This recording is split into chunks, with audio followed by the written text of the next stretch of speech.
높은 수준의 환율이죠. 최근에 변동폭이 커졌습니다. 증시가. 그래서 좀 많이 헷갈리는데 이분의 도움 말씀을 한번 들어보죠. 개미스쿨 시간으로 갑니다. 매트릭스 투자자문의 곽상준 대표와 함께합니다. 안녕하세요. 네, 안녕하세요. 반갑습니다. 지난주는 좀 정신 없으셨나요? 시장이 많이 흔들려서. 네. 저희는 그동안에 지난번에 나왔을 때 주식을 사고 싶었는데 살 수가 없다라는 말씀을 잠깐 드렸었는데. 그죠. 너무 계속 올라서. 네. 그래서 그 한을 좀 풀었죠. 네, 그동안 못 샀던 주식들을 조금 가격이 원하는 가격의 레인지에 들어와서 살 수 있는 주식들이 생겼습니다. 네. 오히려 조정을 받을 때가 기회였다. 이렇게 삼으신 거네요? 그렇죠. 아직까지는 조정을 좀 즐겨야 될 때인 것 같고요. 네, 장기적으로 보면 그렇습니다. 오늘도 뭐 굉장히 중요한 뉴스가 나왔는데 네. 배당소득 분리과세권 네, 여당 합의 얘기가 나오는데요. 이거는 저희들 입장에는 거의 뭐 핵펀치 수준의 강도를 갖고 있는 거예요. 호재로요, 악재로요? 호재로. 네. 큰일 날 뻔했습니다. 지난주에 많이 당하다 보니까 이게 마음이 많이 여려지셨나요? 아니 핵펀치라고 하셔가지고 네. 보통 거를 이제 맞는 걸 얘기하지 않습니까? 그렇군요. 근데 이제 그거는 호재로서의 그만큼 강한 영향력이 네. 있다. 핵폭탄이라고 하려고 그러는데 너무 센 것 같아가지고 어떻게 줄이다 보니까 펀치로 바뀌었습니다. 그 뒷부분에 또 한번 여쭤볼게요. 네. 우선은 지난주까지만 해도 외국인이 엄청나게 순매도를 했더라고요. 네. 4,200에서 3,900까지 내려오는 사이에 7조 원 넘게 순매도를 했어요. 그 이유는 뭐였을까요? 한국 주식 시장이 안 좋거나 많이 올랐거나 그다음에 기업들이 안 좋거나 해서 팔았다. 그랬느냐? 이런 게 핵심 아니겠어요? 그렇죠? 외국인들이 팔았을 때. 근데 저는 그런 건 그렇다고 보지 않았습니다. 왜냐하면 제일 많이 팔은 게 삼성전자 하이닉스인데 제가 보니까 왜 이렇게 많이 팔았지? 잘 팔려서 많이 팔은 것 같아요. 잘 팔려서? 잘 팔려서. 내놓는 쪽쪽 다 사주니까 잘 팔려서. 왜? 자기네들이 돈이 급했어요. 왜냐하면 지금 미국의 단기 자금이 보면 약간 공급 부족, 가부족이 좀 걸렸는데요. 대표적인 지표가 뭐냐면 이렇게 되면 이제 조금 어려운데 그래도 이해를 해주십시오. 네. 그 은행끼리 레포 거래하는 시장이 있어요. 그걸 SOFR이라고 부르는데요. 일종의 금리 이름. 네네네. Secured Overnight Financing Rate예요. 그러니까 이 금리 시장의 금리와 그다음에 이제 은행들이 중앙은행에 돈을 맡기는 또 금리가 있습니다. IOER이 이렇게 있는데 은행들이 돈이 남아돌 경우에는 돈을 중앙은행에다 맡겨서 이자를 좀 받아요. 네. 그래서 IOER이 올라가죠. 그래서 그동안에는 계속 그동안 어땠냐면 IOER이 높았어요. 그러면 SOFR에서 IOER을 빼면 마이너스가 음수가 나오거든요. 그 굉장히 오랜 기간 그렇게 됐습니다. 근데 최근에 이게 역전됐어요. 그러니까 SOFR이 더 높아졌다라는 거죠. 이 말인즉슨 단기 유동성이 급해서 높은 금리를 주고도 돈을 땡기려고 하는 수요가 급격하게 커졌다. 이렇게 볼 수가 있습니다. 그래서 자기네들이 지금 돈이 급했기 때문에 돈을 좀 뽑아서 갖다 넣어야 했는데 그럼 어디서 돈을 뽑을 거냐? 일반적으로 생각해 보세요. 내가 어디에서 투자를 했는데 돈을 엄청 많이 벌었는데 갑자기 급전이 필요해. 그러면은 물린 거 파시겠어요? 먹은 거 파시겠어요? 수익 본 거. 네.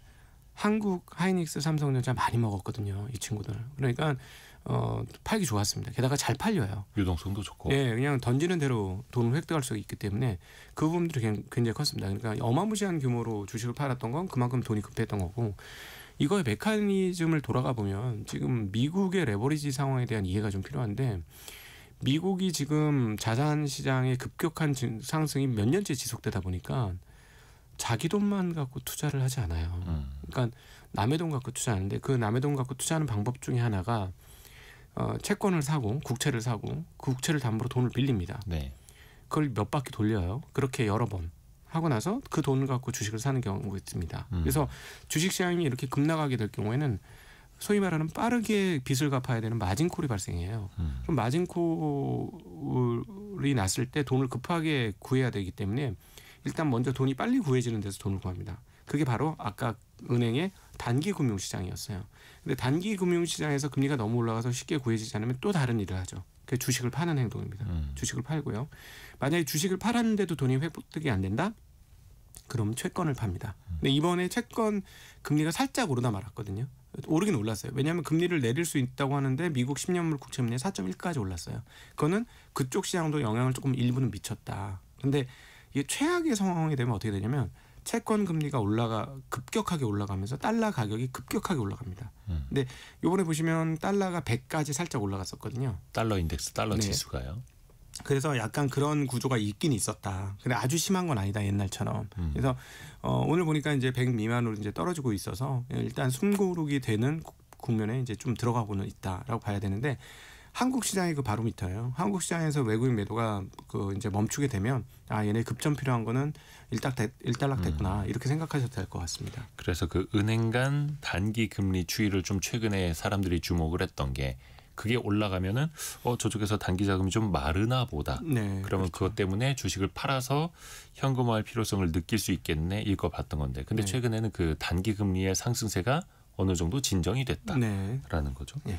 그 SOFR은 일단 은행 간 단기 금리, 네네. 이렇게 또 이해를 하면 될 것 같습니다. 옛날에는 왜 영국 그 리보 금리, 은행 간 금리 이런 거 많이 썼었는데 그게 좀 이름이 이제는 바뀌어서 새로운 하나의 측정 수단이 되고 있죠. 네. 그러면은 그 단기간에 조금 자금 수요에 대한 것들은 이제 한 고비는 좀 넘었다라고 현재는 그럼 볼 수 있는 걸 테고요. 네. 그게 또 지난주 후반에 미국 증시에서도 또 나타나기도 했었고, 환율부터 또 안 짚어볼 수가 없어요. 오늘은 좀 아까 1,455원대 정도까지 조금 진정은 됐습니다만 지난주 후반에는 오랜만에 또 1,460원대를 넘어섰고, 긴 틀에서 보면 계속해서 오름세잖아요. 이 환율은 어떻게 보고 계세요? 이게 이제 환율 맞추는 거는 뭐 어떤 경제 전문가도 제대로 맞추는 사람을 제가 본 적이 없고, 저보다 전문가들도 못 맞추는데 저한테 이걸 물어보시면 저한테 맞추라는 얘기인지 어떤 점을 쳐보라는 얘기인지 제가 좀 헷갈리는데, 점을 쳐보라는 얘기로 전 받아들였습니다. 아, 그래요? 예. 예상해 달라는 건 아니죠. 예, 그래서 이제 점을 한번 쳐보도록 하겠습니다. 제가 이 부분 그분이 오셔야 될 텐데, 이 얘기하는 중에. 근데 일단 아까 말씀드렸던 대로 단기 자금이 급했기 때문에 단기 자금 하루에 뭐 한 3조 가까운 돈을 주식을 팔고 나갔잖아요, 외국인들이. 그러니까 이로 인해서 환율이 워낙 약세가 될 수밖에 없었던 국면이 지난 한 주간 나타났다, 이렇게 볼 수 있겠고, 이 부분은 이제 외국인들의 매도가 좀 잦아들면 환율 약세 요인은 일정 부분 가라앉을 거다. 그리고 또 환율 약세 요인 중에 중요한 요인 중 하나는 일본 엔화의 지속적 약세. 예전에도 한번 나와서 말씀드렸습니다만, 지난 3개월간 원화는 달러 대비 유로화 대비 타 국가 환율 대비는 대부분 약세였는데, 유독 엔화에 대비해서는 940원대 고정이었어요. 정말 거의 빗나가지 않고 940원대 고정이었는데, 지금 다시 940원대 좀 돌아오긴 했는데요. 그러니까 아무래도 한국의 환율 타겟팅이 일본을 근거로 하고 있다라는 생각이 드는데, 근데 이제부터는 이 흐름을 똑같이 가야 되느냐가 의문이에요. 언제까지 일본을 따라갈 거냐, 이 부분인데, 왜냐하면 앞서 한국 기업들이 나빠서 판 게 아니고 자기네 자체적으로 유동성이 말라서 한국 주식을 파는 거고, 그중에 잘 파는 반도체를 팔았다라는 말씀드렸는데, 네. 반도체가 지난 2주간 특별히 한국에서 많이 만들고 있는 메모리 반도체. 반도체는 GPU, CPU는 시스템 반도체예요. 이건 한국에서 거의 안 만듭니다. 조금밖에. 한국은 전 세계에서 원투펀치, 메모리 시장의 원투펀치인데, 지금 요 얘기를 먼저 하고 다시 환율로 넘어갈게요. 네. 이해를 돕기 위해서. 잠깐 메모리 얘기로 건너가서 얘기를 해보면, 저희는 메모리 가격이 단기간에 이렇게 많이 오른 걸 본 적이 없어요. 근데 왜 이렇게 올랐나 보니까 갑자기 AI 시대가 도래하면서 과거에 쓰지 않던 메모리를 하나 쓰게 됩니다. 그게 바로 들어보셨을 만한 HBM이라는 거예요. 근데 HBM 뭘로 만드냐면 D램이라는 걸로 만들어요. 네. 그러니까 근데 이게 HBM이 D램을 얇게 슬라이스 쳐가지고 막 쌓아 올리는 거예요. 쉽게 얘기해 보세요. 그 치즈 얇게 어디 뭐 스파게티 같은 데 먹으면 얇게 쳐주는 거 있잖아요. 네. 그걸 안 부수고 한 12단을 쌓는다, 16단을 쌓는다고 생각해 보세요. 쉬운 일인가? 어렵죠. 어렵죠. 예. 웨하스라고 부르죠. 웨이퍼. 그것도 여러 개 쌓아서 이빨만 갖다 대면 사그락 부서지잖아요. 그렇죠. 그 맛에 먹는 거기도 하고. 하여튼 다시 돌아가서 이 메모리를 HBM으로 만드는 과정에서 DDR을 많이 소모하게 됩니다. 근데 대신에 이걸 하는 이유는 마진이 어마무시하죠. 그게 하이닉스 이번 분기 실적 11조의 핵심적 이유이기도 하고요. 마진이 정말 어마무시합니다. 그러니까 실제로 HBM은 실질적으로는 비용 뛰기 전에 거의 한 70% 정도 마진 나는 걸로 저는 추정이 되는데요. 네. 굉장한 마진을 내죠. 그래서 그거에 모든 라인을 넘겨버렸어요. 상당히 많은 라인을. 모든 라인은 아니고. 네. 그러니까 즉 DDR을 옛날에는 DDR로 팝니다. 그걸 뭐 옛날 용산 전자상가에 가면 뭐 메모리 얼마에 그쵸. 팔아요. 뭐 이런 거 있잖아요. 디램. 예, 그 D램을 넘겨서 HBM으로 팔다 보니 D램 숫자가 예전보다 좀 줄었어요. 근데 이런 환경에서 예전에 2016, 17, 18년에 우리가 경험했던 게 갑자기 데이터 센터라는 게 들어오면서 메모리 수요가 폭증합니다. D램과 낸드. D램은 연산하는 메모리라고 보시면 되고요. 낸드 플래시는 그냥 기억 저장해주는 메모리라고 보시면 되겠어요. 네. 이 두 개가 폭발하면서 가격이 엄청나게 올랐는데 이제 AI가 데이터 센터 향해서 일정 수준 구축이 되니까 이쪽에서 메모리 수요가 폭증하고 있어요. 양쪽 다 D램과 낸드 메모리 전부 양쪽 다 엄청나게 폭발하고 있는데 말씀드렸듯이 HBM 라인으로 넘어갔어요. 그러다 보니까 D램 수요가 D램이 부족한 거예요. 공급이. D램 가격이 지금 지난 2주간 이 방송에서 좀 거친 표현이긴 하지만 정말 미쳤다라고 표현할 정도로 가격이 지금 급등하고 있습니다. 하루에 몇 %씩 올랐으니까요. 매일 하루에 5%씩 올랐어요. 그러니까요. 평균적으로 지금. 그리고 지난 주말에 가격을 보니까 낸드 가격은 여러분들이 이제 가끔 사다 쓰시는 뭐 마이크로 SD 카드 하루에 26%씩 오르더라고요. 여러분 그 메모리 필요하시면 빨리 사셔야 됩니다. 지금 네. 이제 가수요까지 거기 붙었는지는 모르겠지만 네. 특히 이제 중국에서도 그 사재기가 되게 심하다 하더라고요. 네. 말씀하신 것처럼 HBM 때문에 D램의 공급도 달리고 가격이 오르다 보니까 너도 나도 먼저 사려고 하다 보니까 네. 중국 어떤 업체에서는 한 업체당 살 수 있는 수량을 또 제한했다. 네. 이런 뉴스도 나오기도 했고 그러면 과연 또 이게 물론 이제 그 전에도 보기 힘들었던 네. 상황이긴 한데 그 덕분에 삼성전자나 하이닉스의 이익 추정치도 계속 올라가고 있는 거잖아요. 네, 뭐 기하급수적으로 올라갑니다. 저는 깜짝 놀라는데요. 그 한 주 지나면 계속 업데이트가 되면서 올라가고 있는데 지금 어디까지 국내 증권사는 삼성전자 내년도 연간 영업이익 한 80조대 중반 보고 있고요. 하이닉스는 70조대 중반 보고 있습니다. 그래서 잠시 또 딴 얘기로 잠깐 넘어갔다 다시 돌아올게요. 네. 그래서 하이닉스, 삼성전자 이번에 고점에서 물리신 분들이 꽤 많더라고요. 저희는 그동안은 계속 이 가격은 뭐 나쁘지 않다 그렇게 잘 참자 이렇게 얘기했던데 언제 팔고 다시 10만 원대 넘어가지고 사셨는지 좀 모르겠는데 하여튼 10만 원대 많이 사셨더라고요. 최근에 뭐 커뮤니티에 네. 삼성전자 11만 원대에 사람 있다고 구해달라고 글이 올라왔답니다. 잠깐밖에 없었는데 11만 원대. 근데 하여튼 그런데 그분들을 위해서 잠깐 제가 이제 소방서 역할을 하면 현재 증가하는 이익 추정치와 이익 규모를 보건데 곧 소방관 도착합니다. 그냥 가만히 있으세요. 11층에 가만히 있으세요. 거기서 네네네. 움직이지 마시고 그러면은 뭐 구원을 받으실 수 있다라는 말씀 드리고 싶고요. 네, 다시 근데 이제 여기에서 이 메모리 가격의 이 쇼티지 국면과 이 가격 상승이 추가적으로 더해지는 이유가 그 메모리 업체들의 트라우마가 작동하고 있어요. 메모리 업체들이 21년, 22년, 23년, 24년까지 D램 쪽에서 정말 어마무시한 적자를 냈습니다. 삼성전자 작년에 분기 적자 낸 거 기억하시는 분들 계실 텐데요. 이게 지금 이쪽 메모리 가격이 너무 많이 떨어져서 그랬던 거예요. 그러다 보니 부족한데도 불구하고 공장이 없어요. 공장을 지을 생각도 없고 그러다 보니 지금 유통업체들은 난리가 난 겁니다. 이거 잘못하면 우리 이거 납품 못하게 생겼어. 이렇게 되죠. 최근에 비근한 예로 약 한 3주 반쯤 됐는데 그때 무슨 뉴스가 나왔냐면 엄청난 물량을 만들어내는 중국의 샤오미가 네. 휴대폰 가격을 올렸습니다. 근데 그때 고지했던 내용이 메모리 가격 상승으로 인해서 휴대폰 가격을 올립니다. 라고 얘기했어요. 그만큼 지금 메모리가 이렇게 큰 회사가 메모리 가격 때문에 폰 가격을 올렸다. 근데 이 정도로 큰 회사가 물량을 충분히 원하는 대로 원하는 가격에 못 잡았다는 건 이건 그 모든 업체들한테 이제 유통업체는 물론이고 모든 업체들한테 이제 퍼진 일이다라고 보시면 되겠는데 그게 이제 지난 3주간 훨씬 심화되어 있는 상태다. 자, 이 말인즉슨 이제 다시 돌아올게요. 원으로. 네. 원 달러 환율, 달러 원 환율이 어떻게 될 것이냐. 내년도에 한국 기업들이 돈을 많이 봅니다. 그러니까 달러는 굉장히 많이 들어올 거예요. 이 부분에서. 그러니까 올해만큼보다는 달러가 더 많이 들어오기 때문에 그거는 그 달러가 흔해지는 요소거든요.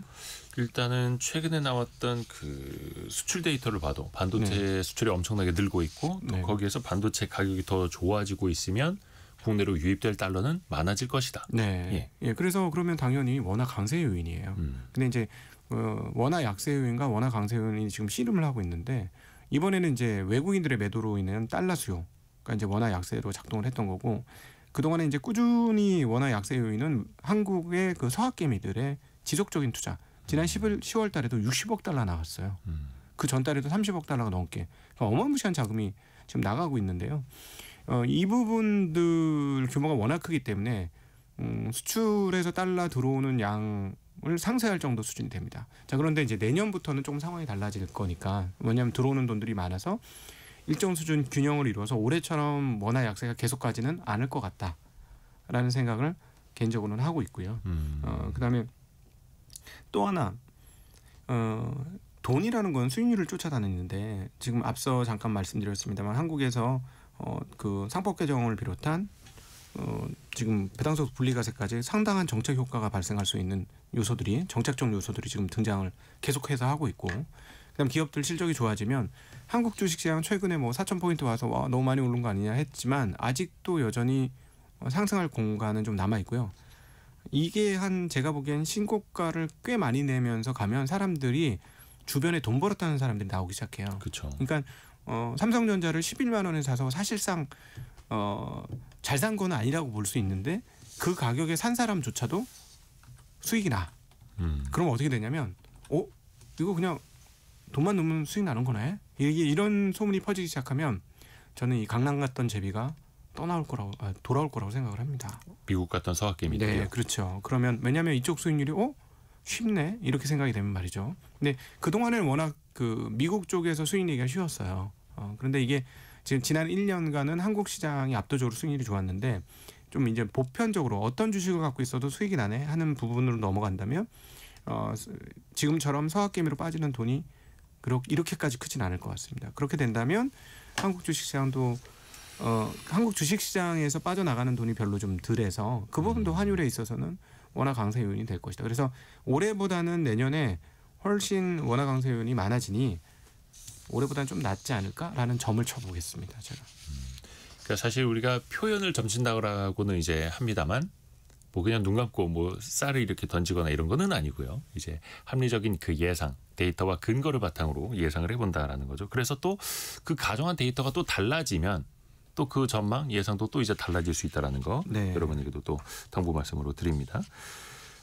아까 그 반도체 이야기를 좀 더 하셔가지고 저는 이제 많이 당부드리고 싶은 게 그 실적 추정치들을 좀 우리 개인 투자자분들도 보셨으면 좋겠다. 아까 곽상준 대표님도 말씀해 주신 게 삼성전자의 실적 추정치가 가파르게 올라왔다. 네. 예를 들어서 9월 말까지만 하더라도 내년도 삼성전자의 영업이익 추정치가 46조였거든요. 네. 그게 한 달 만에 74조까지 올라왔고 한 달 만에.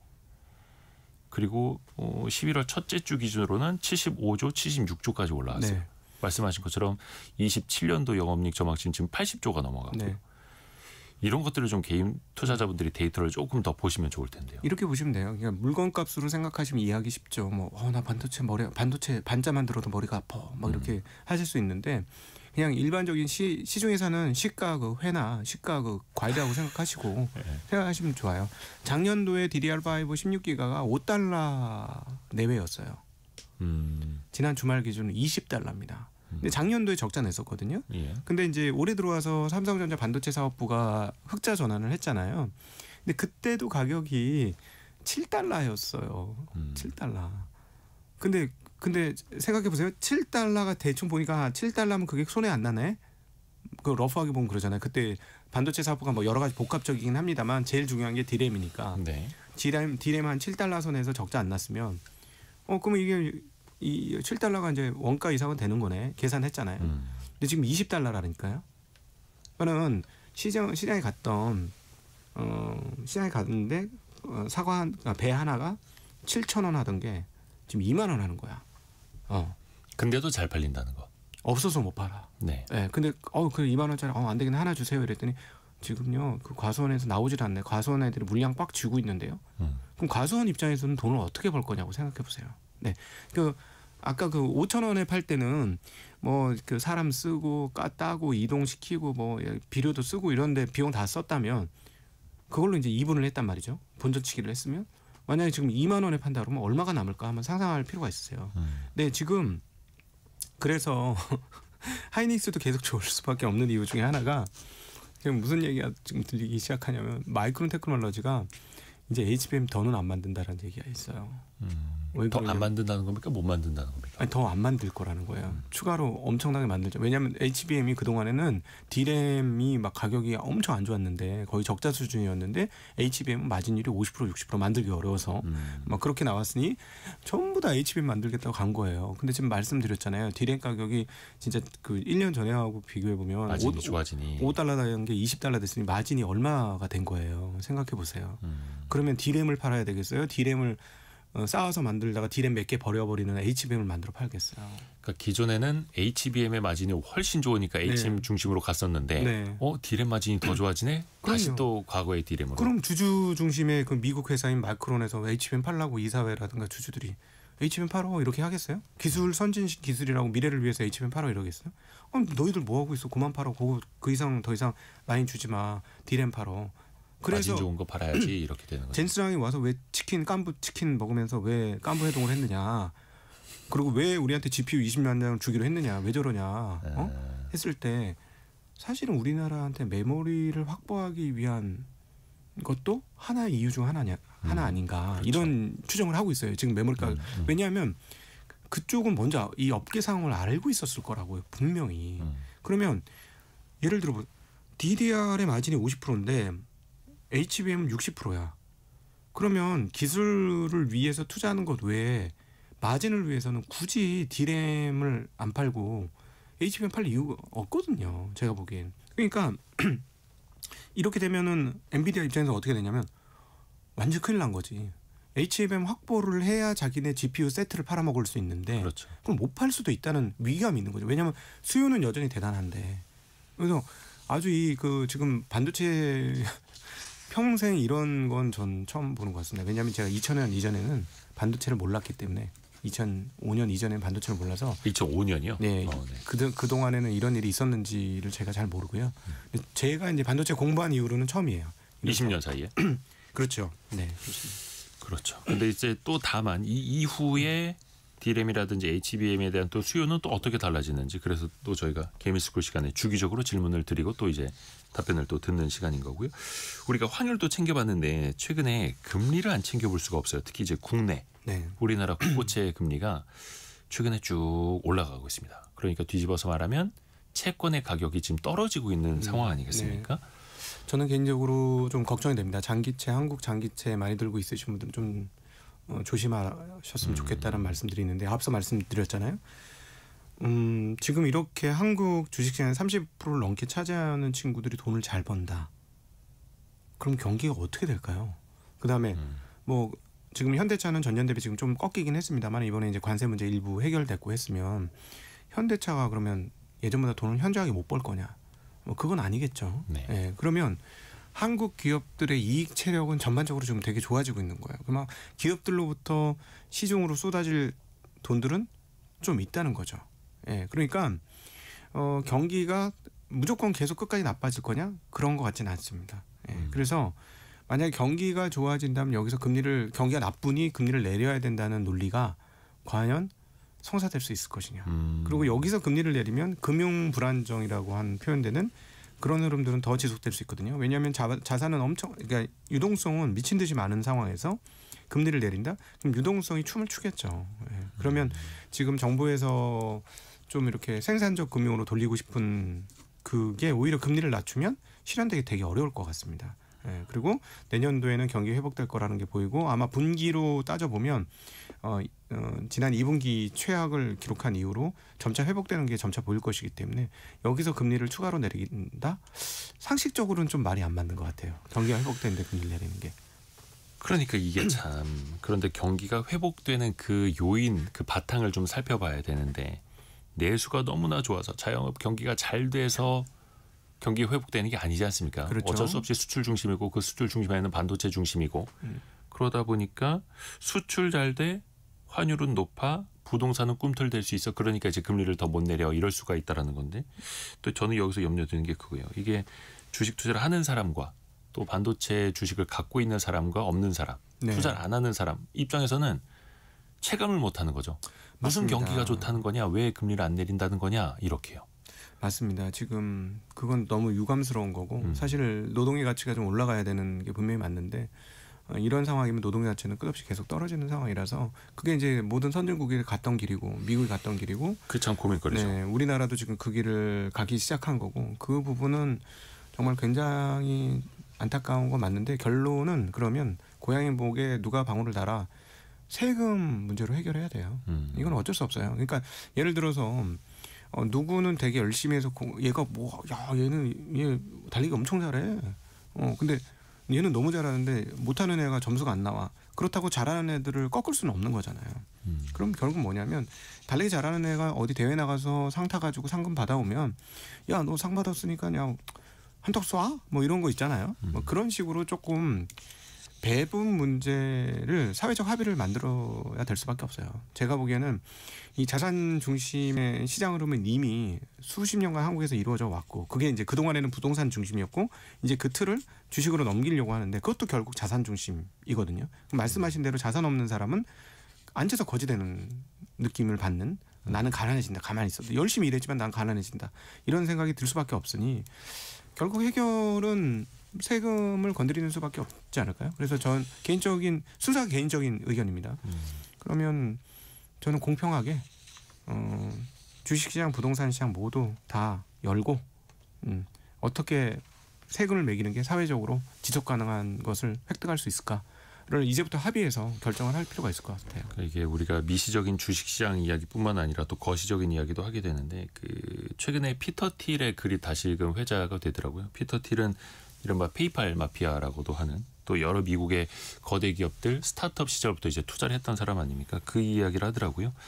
지금 이대로 가면은 또 이제 부자가 계속해서 이제 부를 더 많이 끌고 가는 그래서 또 가난한 사람들은 또 가난이 이어지는 현상이 이어지면 그들이 자본주의를 거부하는 현상은 너무나 당연해질 것이다. 그래서 일각에서 사회주의로 빠지려는 현상들 이대로 가면 당연해질 수 있으니 먼저 좀 사회적으로 자본주의를 좀 수정해 나가야 한다. 이런 취지의 이야기를 하더라고요. 이른바 이제 따뜻한 자본주의죠. 요거는 저희가 나중에 한번 또 기회를 좀 만들어서 네. 이야기를 더 깊이 가야 할 대목이기도 합니다. 저는 안 부르실 거죠? 거긴 제가 전문가가 아니라서. 아유, 별 말씀. 네네. 그래서 뉴욕 시장이 그렇게 됐잖아요. 뉴욕 시장이? 네, 뉴욕 시장 지금 뉴욕 그러니까 시장 선거. 네, 뉴욕 시장의 예. 결론이 그렇게 난 거예요. 이미 지금 미국은 상당히 심한데 피터 틸이 그런 말을 할 자격이 있는지는 잘 모르겠으나 저는 물어보고 싶어. 그럼 너가 한번 충분히 세금을 낼래? 이러면은 거기에 합의를 해줄 수 있을까? 뭐 그런 생각도 들긴 해요. 그러니까 있는 분들이 세금을 좀 꽤 많이 내줘야 되는 상황일 수밖에 없는 거죠. 그래서 이제 버핏 같은 경우에는 부유세 부자들에게 세금을 더 걷어라 내가 더 많이 내겠다 뭐 이런 이야기도 합니다만은 그건 또 이제 또 거대 담론이니까 네, 나중에 한번 또 공감대를 잘 못 얻죠. 보시죠. 자기네 부자들끼리 중에서는. 네. 개미스쿨 시간 매트릭스 투자자문의 곽상준 대표와 함께하고 있고요.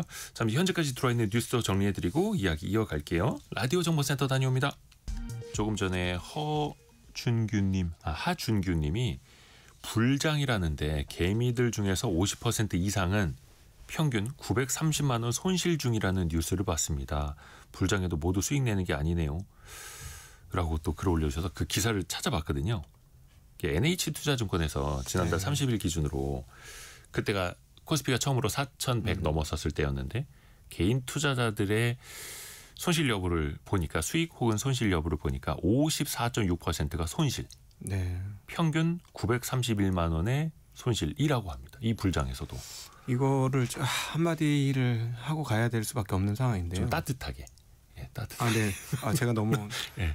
좀 매를 드실 것 같아가지고 분위기가 지금. 예. 제가 너무 말을 좀 이렇게 정림이 없이 했군요. 죄송합니다. 좀 항상 매섭게 하시니까요. 근데 지금 싼 주식을 사셔야 돼요. 싼 주식을 사셔야 수익이 나는 거예요. 저렴한 주식, 여기서 싼 주식이라는 건 가격이 뭐 500원, 1000원이 싼 게 아니라 100만 원이라도 이익 대비 싼 주식들이 있거든요. 싼 주식을 사셔야 되는데 한국 분들 되게 비싼 주식을 사는 거예요. 근데 액면가가 낮거나 회사가 작아서 한번 잘 되면 크게 턴어라운드 할 수 있는 그러니까 약간 베팅력이 너무 센 거예요. 그러니까 한 방을 노리는 주식. 예, 그렇죠. 이거는 카지노가 아닙니다. 근데 한국에서 저렴한 주식들은 어떤 주식이냐면 대형주들이 완전히 저렴해요. 예. 근데 이번 25년은 그 저렴한 주식들의 랠리였어요. 정책 정상화에 대한 기대감 그리고 일부 대형 기업들의 실적 호조 이거예요. 앞서 저기 삼성전자 하이닉스 얘기 드렸지만 지금 600조 400조입니다. 근데 한국 평균으로 따지면 600조 400조 되는 친구들은 1년에 얼마를 벌어야 되냐면 한 5, 60조 벌고 3, 40조 벌면 돼요. 근데 앞서 말씀드렸듯이 물론 반도체는 너무나 빨리 선행하는 거니까 그건 주의하시고 한 1년에서 1년 반 선행합니다. 그건 주의하시고 내년도 연말 기준의 실적 전망이 삼성전자 지금 막 80조까지 올라가고 있어요. 예. 근데 600조라 그랬잖아요. 그럼 이게 비싸냐? 비싸진 않습니다. 하이닉스도 내년도 막 70조 얘기가 나오고 있는데 지금 400조다. 그럼 비싸냐? 비싸진 않아요. 비싸진 않은 거거든요. 많이 올랐지만 몇백 올랐지만 실적 대비로는 비싼 게 아니에요. 그러니까 우리가 가격을 산정하실 때는 뭐냐면 뭐 껍데기를 보고 가지 마시고 우리 뭐 맛집 가실 때 껍데기 아우라 좋은 것도 좋지만 맛이 있고 가성비가 있는 데를 찾는 거잖아요. 네네. 그렇게 밥집 찾듯이 주식시장을 찾으셔야 돼요. 예. 근데 한국은 대체적으로 대형 기업들이 그렇게 좋고 그다음에 그 증거가 하나가 뭐냐면 배당을 잘 준다는 거예요. 그 대표가 금융위였죠. 작년도 최고는 은행이었어요. 그렇죠. 은행주 엄청 많이 올랐죠. 은행주들이 보면 배당 많이 주고 거의 주가가 한 2배 가까이 올랐습니다. 작년도에 비해서. 뭐 더 이상 오른 것들도 있고. 자, 그러니까 배당을 잘 준다는 건 비즈니스 모델도 좋고 가격도 비싸지 않다는 거예요. 시가 대비 현재 가격 대비 배당을 많이 주는 회사들은. 그러니까 제발 제가 부탁드리는 건 저렴한 주식을 사셨으면 좋겠고요. 좀 한탕을 노리는 걸 좀 안 하셨으면 좋겠어요. 근데 이제 또 많은 분들이 함정에 빠지시는 게 저렴한 주식은 곧 안 오른 주식이라고들 생각을 하세요. 절대 아니죠. 그건 절대 아니에요. 아무리 것이 번지를 하더라도 맨날 적자 내면 그 집은 시간 가면 결국 없어지는 가게집인 거예요. 계속 적자를 내면. 근데 아무리 허술하다고 해도 뭐 엄청나게 돈 잘 버는 그 가게들이 있잖아요. 네, 그런 회사들에 참여하셔야 그 회사로부터 받을 게 있습니다. 그래서 받을 게 있는 회사한테 꼭 가셨으면 좋겠다. 제가 이걸 엄청나게 강조를 많이 하는데 저는 사실은 이게 저의 노하우거든요. 투자 노하우. 밝히면 안 되는 거예요. 대외 비거든. 이거는 저만의 노하우인데 근데 제가 편하게 얘기하는 이유가 이렇게 얘기해도 안 따라하더라고요. 워런 버핏이 항상 하는 말이잖아요. 네. 자기 포트폴리오 다 공개되고 매번 가르쳐주고 막 자기 이야기를 담은 책들도 정말 많이 나오는데 아무도 안 따라한다고. 그렇죠. 그래서 투자를 할 때 제가 꼭 말씀드리고 싶은 거는 가격의 변동에 가지 말고 그 회사가 뭘 하는지를 좀 보셔라 라는 말씀 드리고 싶어요. 그러니까 옆집 철수네가 사업을 한다더라. 그러면 이 애가 무슨 사업을 어떻게 할지를 볼 거 아니에요. 내가 오래도록 철수네를 알았으면 그럼 철수네 투자할지 안 할지 어떻게 결정하실 거예요. 딱 그 기준으로 주식 투자를 하시면 돼요. 철수가 보니까 얘가 맨날 겉멋만 부리고 돈 생기면 막 돈 쓰는데 정신 없고 맨날 좋은 차 사고 돈도 없는 애가 맨날 좋은 차 타고 다니고 그런 애가 사업한대. 그럼 투자하실 거예요?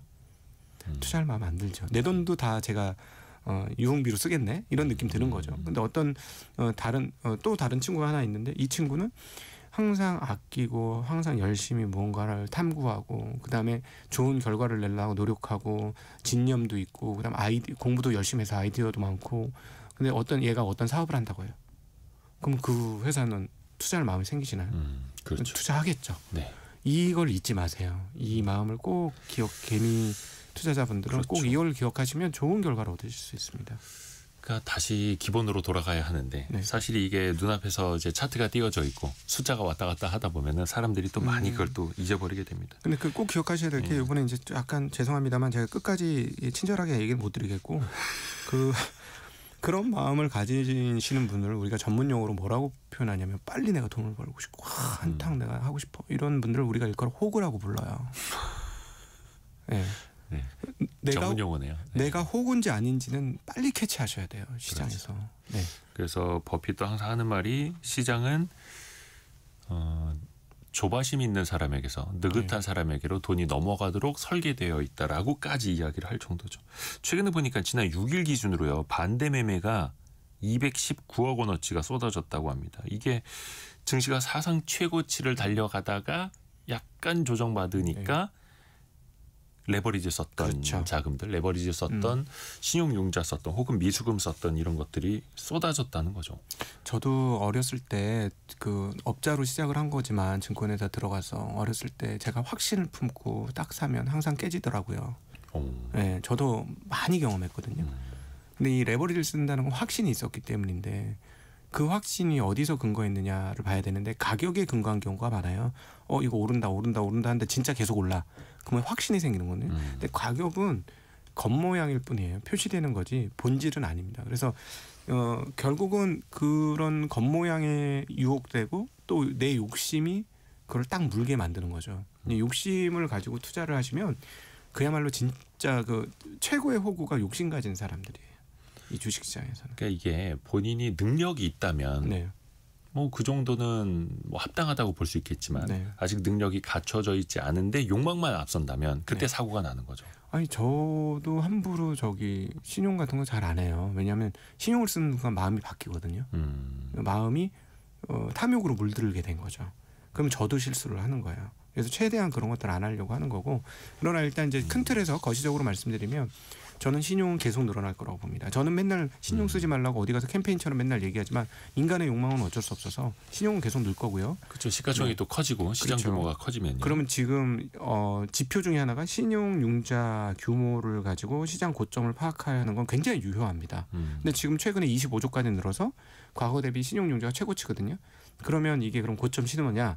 전 그건 아닌 것 같아요. 왜냐하면 시가총액 대비 신용융자 반드시 따지셔야 되고 시가 총액 대비 거래대금 따지셔야 돼요. 거래대금 신용융자가 고점이면 시장 고점인데 지금 시가총액이 예전보다 1,000조 이상 늘었습니다.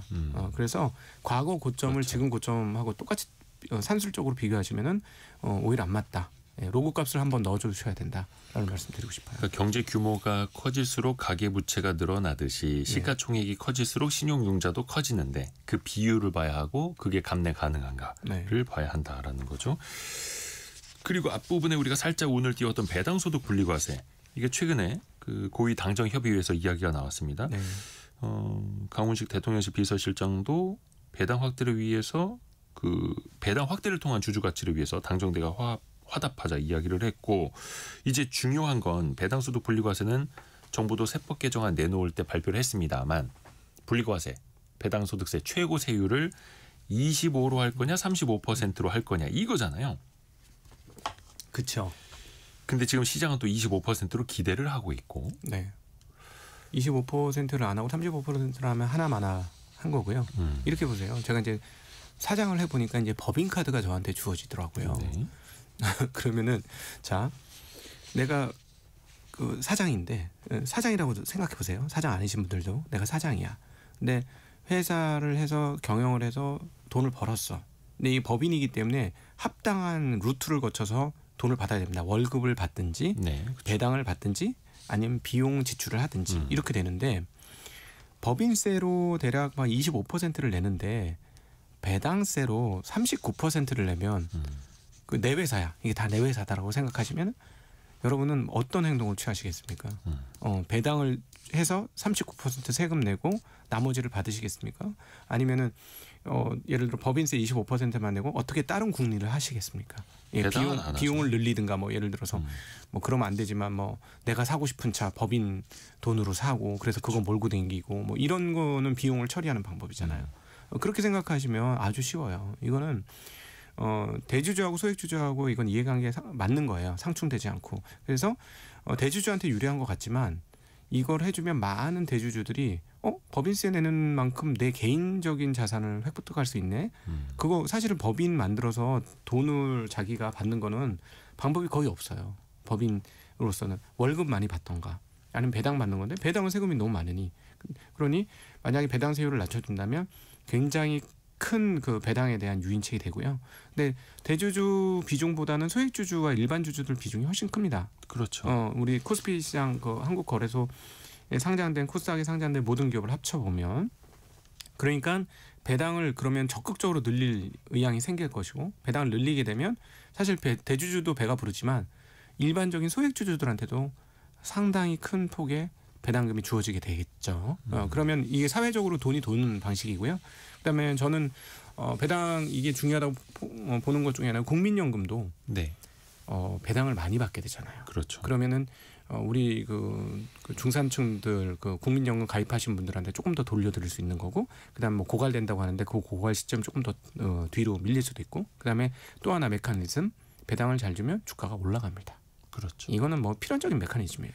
네. 그리고 또 이제 그 동안에는 우리나라 기업들이 배당을 거의 안 해서 네. 투자자들이 돈을 벌 수 있는 방법은 시세 차익을 노리는 방법 하나밖에 없었는데 그렇죠. 네. 이제 배당을 준다면 또 그것도 분기 배당으로 잘게 쪼개서 자주 배당으로 준다면 굳이 과거처럼 막 샀다 팔았다 그렇죠. 이렇게 할 필요도 사실은 좀 없는 거죠. 그럼요. 그리고 그거 나왔지 않습니까? 4848이라고 표현되는 샀다 팔았다를 많이 하시는 그 20대 남자분들 수익률 최악이죠. 가장 낮죠. 예, 저는 증권회사 때부터 그 주장을 했지만 제발 사고 팔고를 자주 하시면 안 됩니다. 그건 증권회사들만 좋게 해주는 거고요. 본인 계좌에 결코 좋지 않아요. 의외로 좀 느긋하신 60대 여성분들의 수익률이 최고 아닙니까? 그렇죠. 예. 그러니까 너무 영리하게 대응하려고 하지 마세요. 그럼 결론은 별로 안 좋더라고요. 제가 여기서 현장에서 본 거 아닙니까? 똑똑하신 분들 결론이 꼭 좋은 게 아니에요. 네.